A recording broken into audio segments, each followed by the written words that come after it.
British వాళ్ళు పోయేటప్పుడు ఈ వ్యవస్థ ఉండే మన దగ్గర రైతులు పాపము ఈ ప్రైవేట్ వడ్డీలు తీసుకొని దాని వడ్డీ కట్టలేక వడ్డీలకు చక్కెర వడ్డీ కట్టలేక అప్పుడు ఒక నిర్ణయాలు తీసుకున్నాడు. అప్పుడు ఒక చట్టం తీసుకొచ్చారు, యూజేరియస్ లోన్ యాక్ట్ అనేది. యూజేరియస్ లోన్ యాక్ట్ అంటే ఈ ఎక్కువ వడ్డీలతోని రైతులని మోసం చేస్తున్నటువంటి ఒక ఎవరైతే సాహుకారులు ఉంటారో వాళ్ళ సాహుకారుల కులం సంబంధించింది కాదు, మార్వాడి కావచ్చు, ఇంకేమైనా కావచ్చు, అందులో ఎవరైనా కావచ్చు, డబ్బులు వ్యాపారస్తులు చేస్తే దాన్ని ప్రభుత్వం వాళ్ళ మీద చర్య తీసుకుంటానికి చట్టం తీసుకొచ్చింది.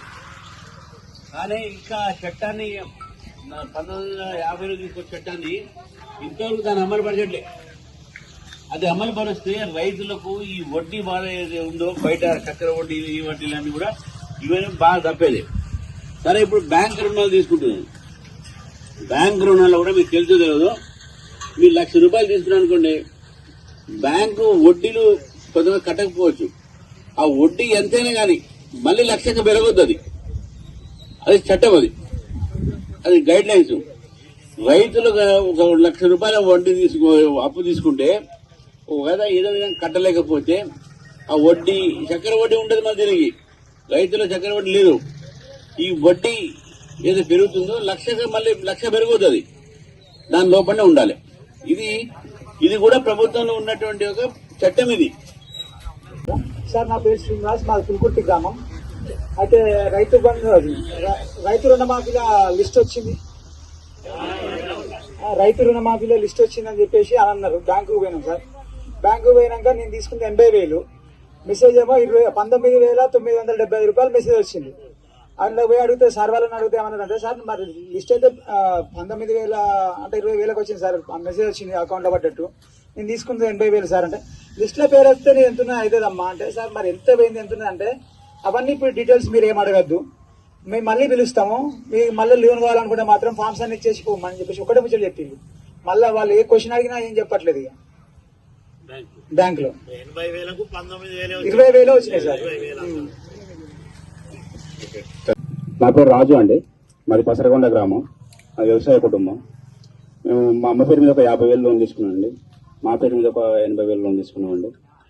అయితే ఇది నేను మొన్న ఎలక్షన్లకు ముందు టీఆర్ఎస్ గవర్నమెంట్ రుణమాఫీ చేసినప్పుడు బ్యాంక్ వెళ్ళి అందరికీ మాఫీ అవుతాయి, మరి మాఫీ కూడా మాఫీ అయింది అంటే, ఇది ఫస్ట్ దఫా ఇలా కాలేదు, గవర్నమెంట్ దగ్గర పైసలు లేవు, రెండో దఫాలు అవుతుంది మీది అని అన్నారు. మళ్ళీ ఒక 15 రోజులకు పోయినాం. రెండో దఫా ఇంకా గవర్నమెంట్ ఇంకా పైసలు రాలేదట, తర్వాత అయితే అన్నారు. ఈలోపు ఎలక్షన్లు వచ్చినాయి. ఎలక్షన్లలో వీళ్ళు ప్రచారం ఏం చేసిందంటే, వీళ్ళు రైతు రుణమాఫీ చేస్తారు, 2 లక్షల దాకా చేస్తారు కదా అంటే, నేను మళ్ళీ బ్యాంకు పోలేదు, మా అకౌంట్లోని బరాబర్ అంటే బరాబర్ అని, ఏమైనా కట్టేది ఉన్నారంటే కట్టేది లేదన్నారు. అంతా రుణమాఫీ చేస్తారు వాళ్ళు ఏమన్నా గైడ్ లైన్స్ ఇచ్చినాక మేము మీకు చెప్తా ఉన్నారు బ్యాంకు వాళ్ళు. సరే అని చెప్పేసి వీళ్ళ స్టేట్మెంట్ వచ్చినాక 50,000 లోపు రుణం మాఫీ అన్న ముందుగానే, సరే మరి 45,000 కదా అని చెప్పేసి పోయి బ్యాంకులో అడిగితే ఆయన ఏమన్నాడంటే, ఎవరెవరికి వచ్చినాయో ఆ చిట్టి బయట వేసిన చూసుకొచ్చుకోపో, నీ పేరు ఉంటే వస్తుంది లేకపోతే లేదన్నాడు. సార్ మా పేరు బయట లేదు సార్ అంటే, బయట లేకపోతే పోయి ఒకసారి రేవంత్ రెడ్డిని అడుగున్నాను నేను.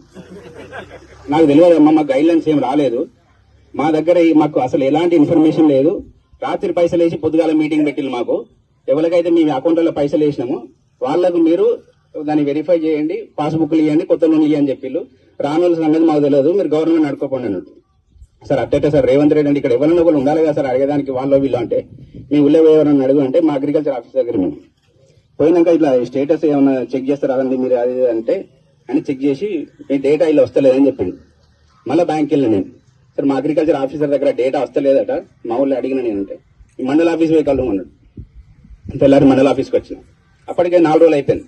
మండల ఆఫీస్కి వచ్చి ఇక్కడ సార్ మరి స్టేటస్ నాట్ ఫౌండ్ అంటారు, బ్యాంక్ వాళ్ళు మాకు తెలియదు అంటారు, నీది ఎట్లా అంటే, సరే మాకైతే ఇన్ఫర్మేషన్ లేదు, ఆయన ల్యాప్టాప్లో కొట్టి చూసిండు, ఇలా కూడా ఏం వస్తలేదు, అదే వస్తుంది, నువ్వు స్టేట్మెంట్ తెచ్చుకోమన్నాడు. మళ్ళీ ఆ రోజు ఇంటికి గవర్నమెంట్ ఆఫీస్ అంటే ఒక రోజు పోతే మొత్తం అటే పోతుంది. మళ్ళీ తెల్లారి బ్యాంకు పోయినా, సార్ స్టేట్మెంట్ అంటే అన్ని లింక్ అయినాయి సార్, అన్ని లింక్ అయినాయి. ప్రతి సంవత్సరం 11 నెలలకు నేను రెన్యువల్ చేస్తాను సార్ అన్ని. పోయి మళ్ళీ అక్కడ పోయి స్టేట్మెంట్ అడిగితే 2 గంటలు కూర్చోబెట్టుకొని స్టేట్మెంట్ మళ్ళీ మధ్యాహ్నం ఇచ్చిండు.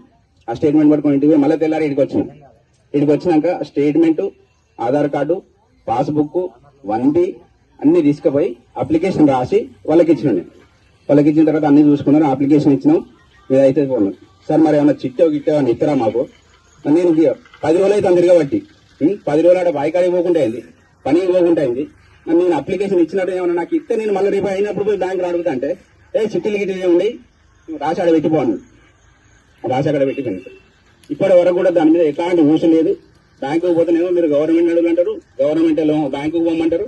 ఇద్దరి మధ్యలో రైతు ఎక్కడికి పోవాలో అసలే అర్థమైతలేదు సార్. ఇది ప్రాబ్లం. యాసింగ్ నీళ్ళు రాలే, అది కూలిందో వంగిందో కుంగిందో అని అన్నారు, ఆ నీళ్లు రాలే. తర్వాత రైతు బంధు రాలేదు, ఇది రుణమాఫీ కాలేదు. ఎక్కడి సమస్యలు అక్కడే ఉన్నాయి. కానీ గ్రామాలలో మాత్రం చేసినాం అని చెప్పుకుంటారు. రైతులకు మాత్రం మాకు ఎక్కడికి పోవాలో అర్థమైతలేదు సార్. ఇది సమస్య. గ్రామం సార్, మాకు రైతు బంధు పడలేదు, కాపులాలు రోజులు మాఫీ కాలేదు సార్. నేను 1,50,000 తీసుకున్నాను సార్. ఎంత కాలే మాతో కాలే అయితే అంటే పడి 10 చాలా సార్ బ్యాంకుకు. అయితే అంటే మా పిల్లలు లేదు. అగ్రికల్చర్ మేడం కాడికి కూడా పోయినా పోతే బ్యాంకు పోమంటారు, బ్యాంకు పోతే ఇంటికి పోమంటే ఆడికి పోమంటారు. ఎక్కడికి పోయినా ఏం పనులు అవుతారు సార్. మా పరిస్థితికి నీ రైతు బతికే మా బతికే ఆగం బతుకు సార్. బ్యాంకులో అప్పుడు 5,000 దాదాపు ఇంకా 5-6 సంవత్సరాల కింద 34,000 తీసుకుంటే ఇప్పుడు 1,50,000 అయినాయి. అవన్నీ నిత్తి వడ్డీ కట్టుకున్నాం. కొన్ని పోయి అడుగుతాను అంటే నిత్తి కడితే మాపైతే లేకపోతే కావాలంటాం. మరి ఇక మేము ఎక్కడ తీసుకట్టాలి? రుణమాఫీ మాపైతే అన్ని రాదా, రైతు బంధు రాదా, ఏం రాదా మేడం? ఇప్పుడు ఎక్కడ తీసుకట్టాలి? మాకు రైతులకే ఇబ్బంది అవుతుంది, మేము కట్టలేము. 34,000 అప్పుడు 4,000 తీసుకుంటే ఇప్పుడు 1,60,000 అయినాయి. అయితే ఇప్పుడు ఏమంటారు? మూడోసారి విధాలు అయితే ఇప్పుడు కావాలంటాను. ఇప్పుడు ఇంతవరకు కాలేదు.